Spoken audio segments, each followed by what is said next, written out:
Bien, para eso vamos a compartir entonces la base de datos con la que hemos estado trabajando.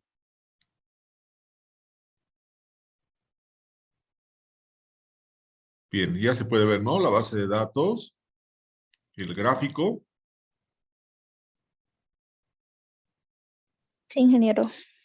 Bien, entonces, bueno, aquí tenemos la tabla, hemos sacado el histograma.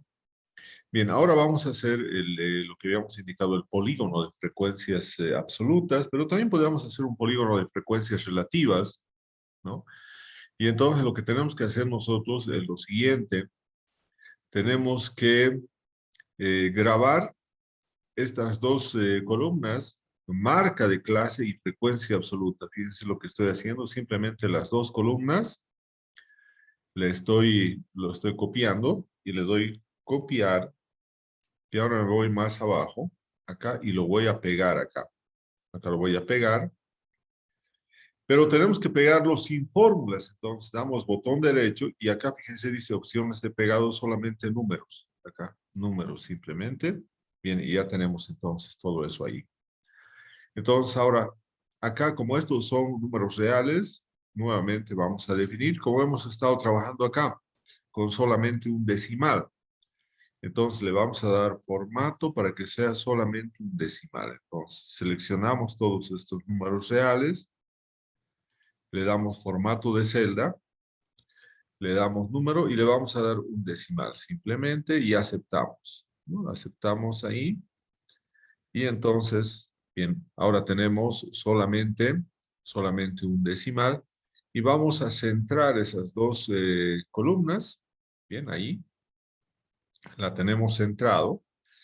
Bien, ahora lo más importante es acá, todo lo que está marca de clase se refiere en este caso al diámetro de los árboles. Es el eje X. En el eje X está el diámetro de los árboles.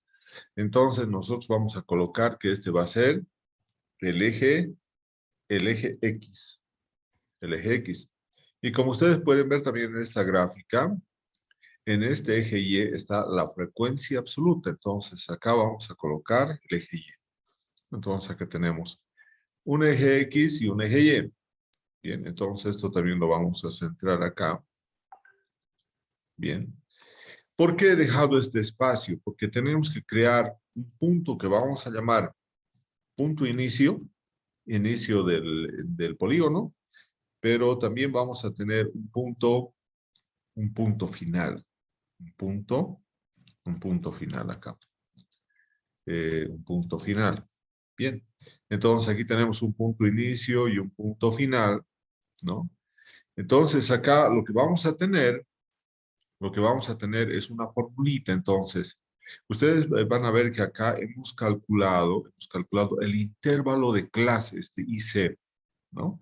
Entonces acá la formulita del punto de inicio, que lo vamos a llamar PI, PI.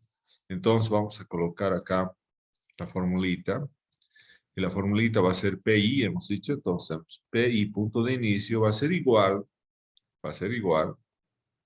entonces en este caso va a ser igual, ¿no? A X1, que sería en este caso, aquí podemos ver, el límite inferior, acá tenemos, el límite inferior es 50, 50. Entonces, tenemos que tener el límite inferior menos, entonces acá vamos a colocar límite inferior de la primera clase, menos, entonces acá vamos a colocar para la formulita, vamos a colocar menos, eh, acá, menos el intervalo de clase dividido entre 2, dividido entre 2. Esa es la formulita que vamos a tener para el punto de inicio. Entonces vamos a darle un relleno acá, bien, y vamos a colocar acá la formulita. Punto inicio entonces va a ser límite inferior de la primera clase menos intervalo de clase dividido entre 2, ¿no? Ahora, vamos a tener acá, también vamos a copiar y lo vamos a pegar, ¿no? En esta parte, lo vamos a pegar. Y aquí vamos a poner punto final, ¿no? El punto final, el punto final, el punto final, vamos a llamar PF, ¿no? Va a ser igual límite superior de la última clase, y acá vamos a colocar más intervalo de clase dividido entre 2. Entonces aquí tenemos las formulitas tanto de punto de inicio como punto final. Lo único que tenemos que saber acá, lo único que tenemos que saber es que este límite inferior es límite inferior de la primera clase. Entonces nosotros vamos a colocar acá, vamos a insertar entonces acá. Lo que nosotros queremos indicar es que este límite inferior de la primera clase es igual al límite inferior de la primera clase. Bien, entonces ya tenemos también el significado acá. Bien, entonces aquí tenemos el límite inferior de la primera clase, ¿no? Y también vamos a tener entonces acá, ahora, lo mismo que en el anterior clase, copiamos, y acá nos vamos ahora a colocar debajo, ¿no?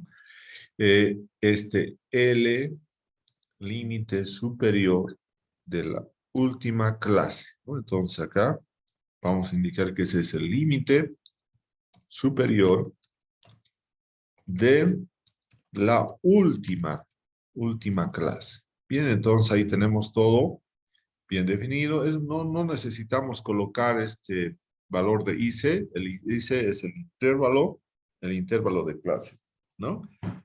Entonces, ahí tenemos entonces esos valores. Ahí tenemos esos valores. Y ahora vamos a aplicar las formulitas. Entonces decimos acá, X va a ser, este es el punto inicial de X. Entonces, si todo también podemos colocar acá, punto inicio es de X, ¿no? Y esto también podemos llamar, es el punto final de X, ¿no? De X. Bien, entonces el punto de inicio de X va a ser, aplicando la formulita, igual límite inferior de la primera clase. Entonces vamos a ver acá, el límite inferior de la primera clase es 50. Ya tenemos 50. Y ahora tenemos menos, paréntesis, y acá tenemos intervalo de clase dividido entre 2. Entonces nos vamos a ir a intervalo de clase. Intervalo de clase es 9.9. Y entonces vamos a tener dividido entre 2. Bien. Y ahora tenemos entonces, este es el valor del punto inicial en X. Igual le vamos a dar formato de celda, número y un solo decimal. Bien, entonces tenemos 45.1, ¿no? Ese es el punto inicial. Bien, ahora nos vamos a ir a calcular el punto final en X, que sería este punto de acá, que es igual, dice, al límite superior de la última clase. Entonces vamos a ver acá, el límite superior de la última clase, que es la clase 12, es 168.7. Bien.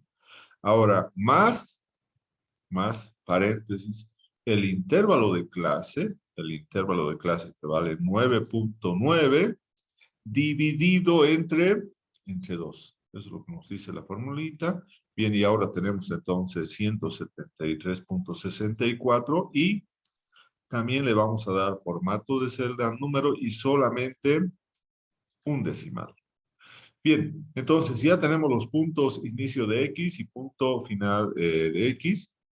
Y como estos son puntos de partida, punto de inicio y punto de inicio y punto de partida y punto final o punto de terminación, entonces los valores de Y van a ser 0 y acá también va a ser 0 porque es el punto donde vamos a iniciar y el punto donde vamos a terminar con la poligonal. Bien, entonces eso es lo que tenemos que tener para generar nuestra poligonal. Ahora, lo que vamos a hacer es lo siguiente. Acá tenemos, por ejemplo, nosotros tenemos los valores Y ahora lo que tenemos que hacer es seleccionar estos valores X, Y, seleccionamos.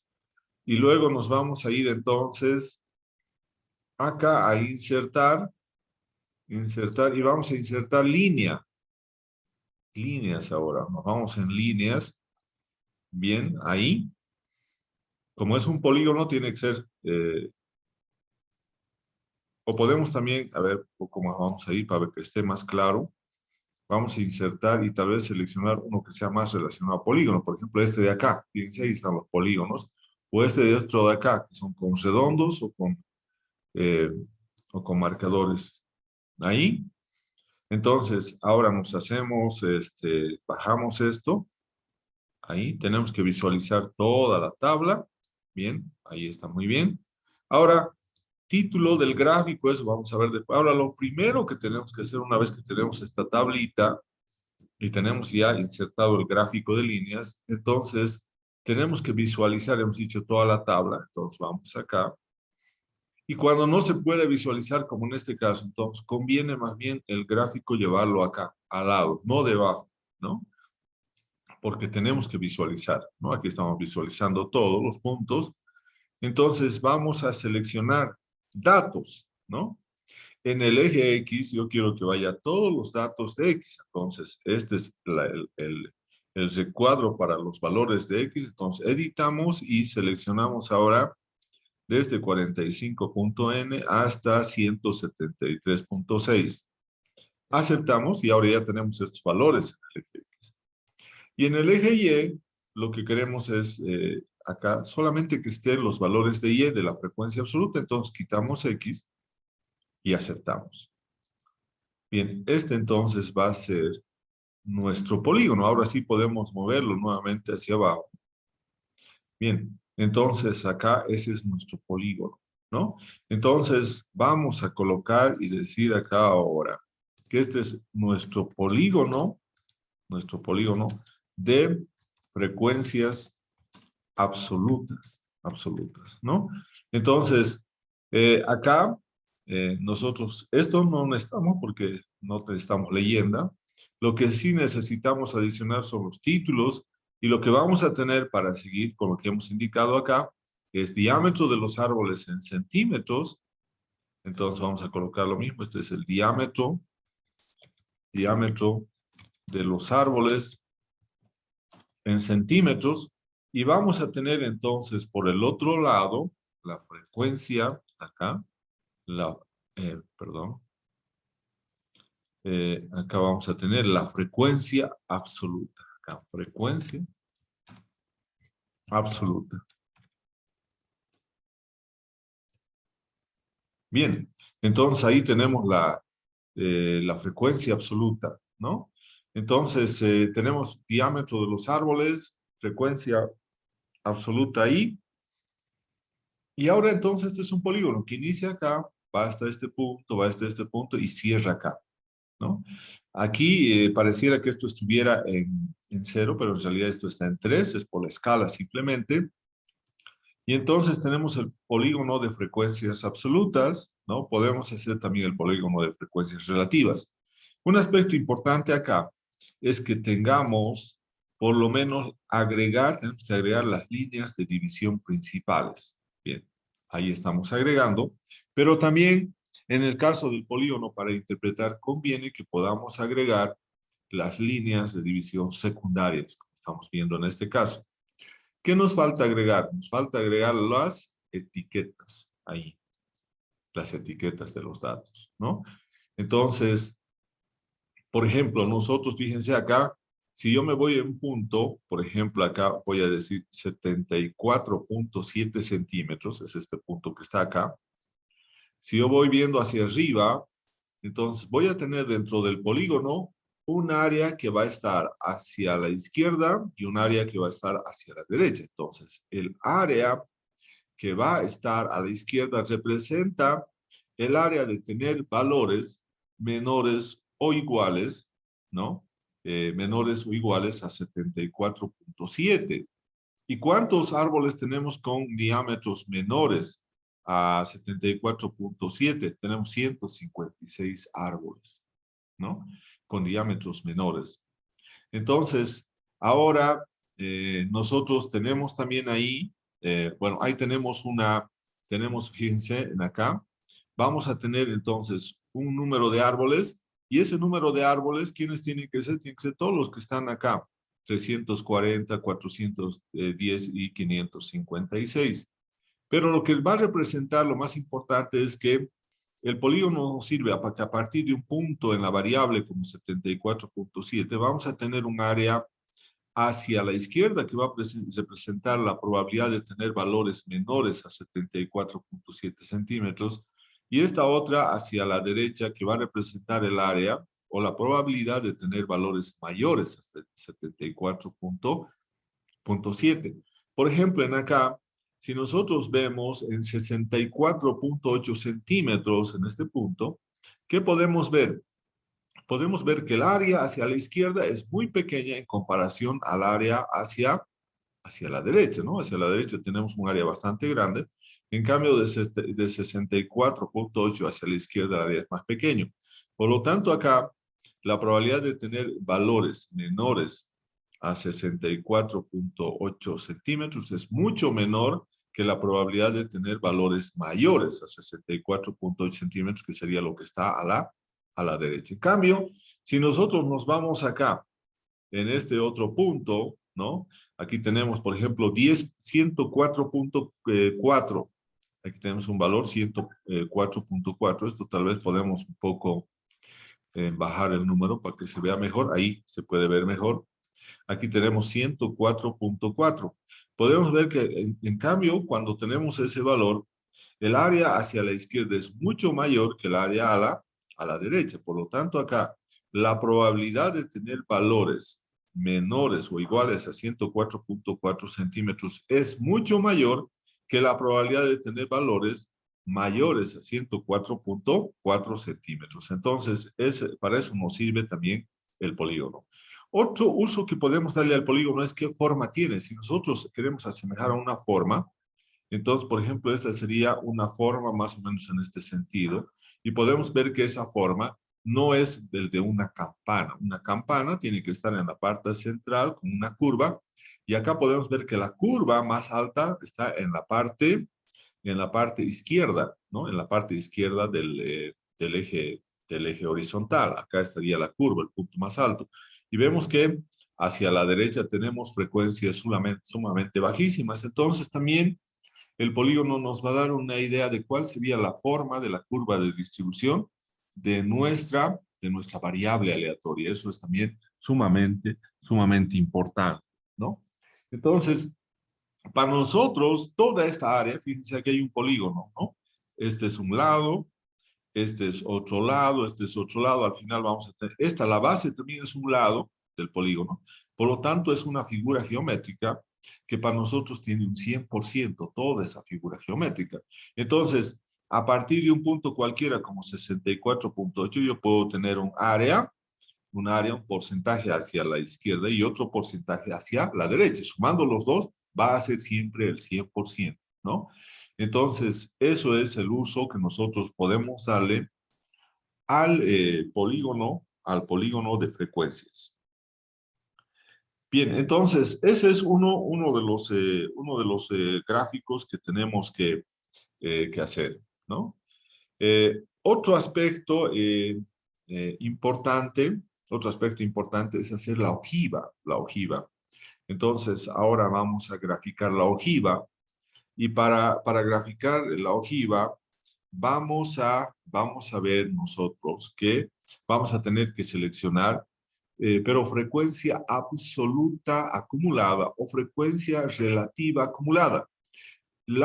Tanto el histograma como el polígono se realiza con frecuencia absoluta o relativa. En cambio, la ojiva, que es otro gráfico también que nos permite interpretar el comportamiento de esta variable aleatoria continua, tiene que ser necesariamente hecha con frecuencia absoluta relativa o frecuencia absoluta, mejor dicho, con frecuencia absoluta acumulada o con frecuencia relativa acumulada.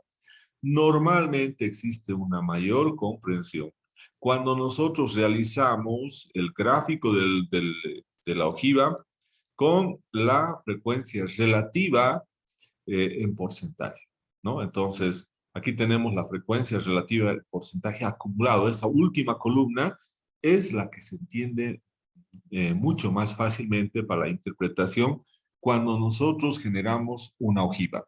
Entonces, vamos a tener entonces acá que seleccionar, todo lo mismo que hemos hecho desde la clase, seleccionamos todo lo que es la tabla de frecuencia, estamos seleccionando, ¿no? Y ahora vamos a insertar y vamos a hacer un gráfico. El gráfico de la ojiva puede ser realizado como barras o como líneas. Entonces vamos a tratar de hacer como barras inicialmente. Bien, acá entonces nos vamos a ir, acá, ahora, aquí bajamos. Bien, ahora estamos visualizando, fíjense, toda la tabla de frecuencias y aquí solamente necesitamos una parte del gráfico. Bien, para que nosotros generemos una ojiva de frecuencias relativas acumuladas, entonces tenemos que tener en el eje X, los límites superiores de clase y en el eje Y, las frecuencias relativas acumuladas. Eso es importante que definamos antes. Una ojiva tiene que tener en el eje X los límites superiores de clase, ¿no? Y en el eje vertical, las frecuencias relativas acumuladas. Entonces acá, eso es lo que vamos a generar. Entonces le damos un clic acá y luego seleccionamos los datos. En el eje horizontal, que es esta ventana, hemos dicho que tiene que estar en el límite superior. Entonces voy a ir a seleccionar todo lo que es el límite superior. Estoy seleccionando todo lo que es el límite superior. Aceptamos y ya aparecen los valores a partir de 59.9 centímetros. Luego tenemos que tener en en el eje vertical la frecuencia relativa acumulada. Entonces vamos a eliminar todas las demás. Fíjense, estoy eliminando, solamente voy a dejar la última, que sería la frecuencia relativa en porcentaje y acumulado. Entonces, solamente estoy dejando eso y aceptamos. Bien. Ahora, esta va a ser mi ojiva. Entonces, ahora yo la voy a bajar, y ya tengo seleccionados los datos. Entonces, lo vamos a bajar para que podamos configurarlo. Bien, y lo hacemos esto más abajo para que todo se quede ordenado.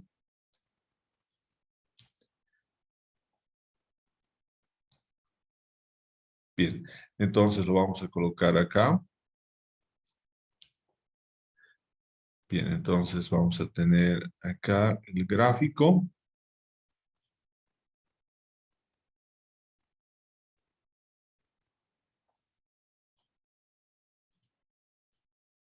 Bien, entonces vamos a tener aquí el gráfico. Entonces, en este gráfico que vamos a tener esencialmente, vamos a tener entonces acá. Lo primero que vamos a poner es un nombre. Es un nombre. Entonces, acá vamos a colocar la ojiva. Aquí vamos a colocar es la ojiva de frecuencias relativas acumuladas en porcentaje, ¿no? Esta es la frecuencia. Entonces, ya tenemos eso. Esto nos requerimos, ¿bien? Entonces, ya tenemos el título. Acá volvemos al gráfico, ya tenemos el título, ¿no? Ahora tenemos que tener en los elementos nuevamente los títulos, ¿no? De los ejes. Y esto es importante acá. Acá, para que no nos confundamos, vamos a colocar límite superior de clase. Estos son los los límites superiores de clase. Bien, aquí tenemos los límites superiores de clase. Estos son las frecuencias relativas acumuladas en porcentaje, ¿no? Estas son las frecuencias relativas acumuladas en porcentaje. Bien, ahí tenemos todo eso. Ahora tenemos que ir viendo acá, ¿no? acá nosotros entonces vamos a tener los valores. Los valores, entonces colocamos las etiquetas, ahí tenemos las etiquetas. Estas etiquetas, si queremos, las podemos hacer un poco más pequeñas para que se puedan visualizar mejor. Ahí tenemos. Bien. Ahora ya tenemos entonces los límites superiores de clase. Y en acá podemos colocar también para que se pueda entender mejor. En acá, cuando nosotros colocamos ahí, podemos colocar que eso entre paréntesis, diámetros en centímetros. Son diámetros en centímetros, ¿no? Entonces aquí tenemos los valores, ¿no? Entonces, como son límites superiores, entonces, ¿cómo tenemos que hacer la interpretación? La interpretación se tiene que hacer para cada uno de los puntos, ¿no? Para cada uno de los puntos. Entonces, nosotros podemos elegir para interpretar cualquier punto. Bueno, una cosa que también aquí tenemos que ver es, bueno, esto de acá podemos todavía mejorar. Aquí estamos con un decimal, porcentaje, no requerimos que haya decimal, solamente que esté de 0, 20, 40, 60, entonces podemos darle formato al eje, nos vamos acá, le damos número, y entonces en porcentaje simplemente le vamos a dar 0 decimales, ¿no? No queremos decimales, no tiene sentido colocar decimales, así está bien. Bien, entonces nosotros vamos a ir, hemos dicho, a interpretar, y la interpretación podemos hacerlo en cualquier punto, ¿no? En cualquier punto. Entonces, por ejemplo, aquí podemos nosotros seleccionar este punto, donde está 99.5, 99.5, y entonces nosotros podemos decir que la probabilidad de tener valores menores o iguales a 99.5 centímetros es de un 88.1%. O sea, la probabilidad de tener valores menores o iguales a 99.5 centímetros de diámetro es de 88.1 centímetros. Y la probabilidad de tener valores del diámetro mayores a 99.5 centímetros sería lo que resta del 100% al 88.1, que sería el 11.9%. Entonces, la probabilidad de tener valores mayores a 99.5% o a 99.5 centímetros de diámetro es de un 11.9%. Entonces, esa es una interpretación. Ahora, si nos vamos a interpretar este otro punto donde está 89.6 centímetros, ¿no? Entonces nosotros vamos a tener la siguiente interpretación. Vamos a decir entonces que la probabilidad de tener valores menores o iguales a 89.6 centímetros de diámetro es de 77.4%. Y la probabilidad de tener valores mayores a 89.6 centímetros es de un 22.6%. Entonces, 77.4% que está a la izquierda, más el 22.6% que está a la derecha, los dos tienen que ser siempre la sumatoria 100%, ¿no? Entonces, de esa manera, entonces, nosotros podemos interpretar en cualquier punto, ¿no? También tenemos acá, eh, por ejemplo, acá, en 79.7.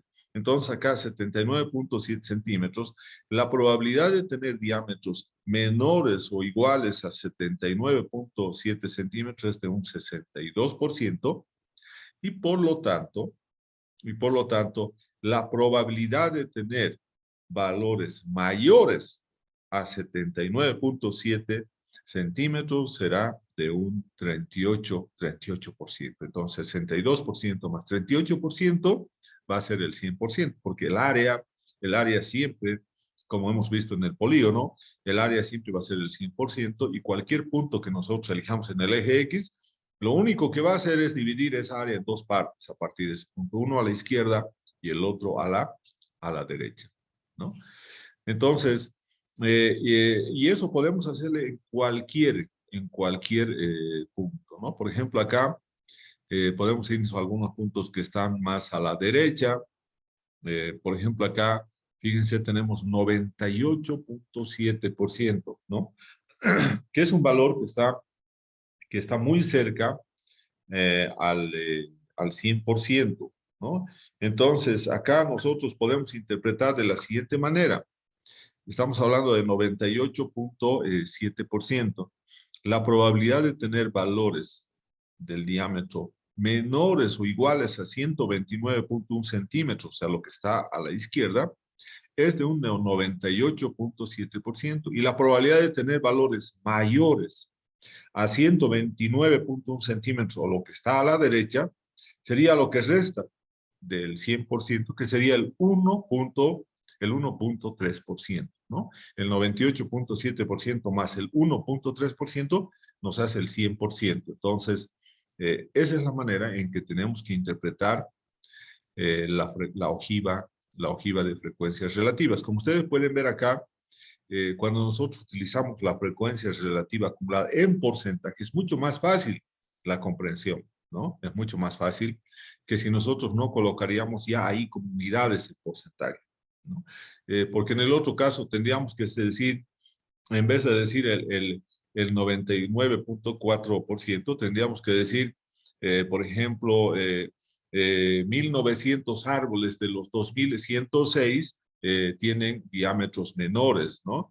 O un número determinado de árboles del total tiene un diámetro mayor. Entonces es un poco más complicado cuando tenemos o cuando expresamos la ojiva en términos de frecuencias absolutas acumuladas. Es mucho más fácil hacerlo en términos de las frecuencias relativas acumuladas y mejor si están expresadas ya directamente en porcentaje, como el que hemos realizado en este caso. Entonces, eso es lo que tendríamos en esta primera parte de la materia por el día de hoy. Hemos calculado o hemos graficado tanto el polígono como la ojiva de frecuencias relativas. Pero también es importante mencionar que esta ojiva puede ser también graficada en forma de línea, en vez de que estemos graficando en forma de barras, como lo hemos realizado acá. Bien, entonces ahí tenemos, vamos a